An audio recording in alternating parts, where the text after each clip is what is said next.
Wall Street's major indexes closed higher on Wednesday after the U.S. Federal Reserve, in a widely expected decision, kept interest rates unchanged.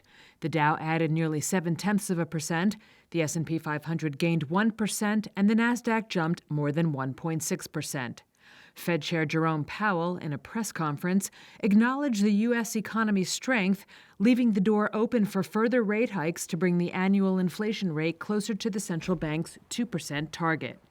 But another hike likely won't come before year's end, says Eric Ditton, president and managing director of the Wealth Alliance.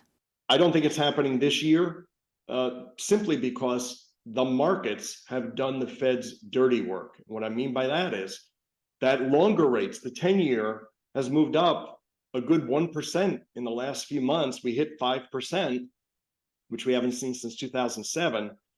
That's a major tightening of credit. And that in and of itself can slow the economy.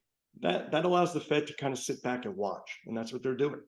Earnings season, now about halfway through, has been a mixed bag for stocks, even though about 80% of S&P 500 companies that have reported beat analysts' expectations for the quarter. Still, investors were disappointed by many quarterly updates. Estee Lauder shares tumbled almost 19% after the beauty products maker cut its annual profit outlook. Payroll processor Paycom Software saw its shares plunge 38.5% after it projected for downbeat fourth quarter revenue. And shares of Tinder owner Match Group fell more than 15% after it also forecast fourth quarter revenue below estimates.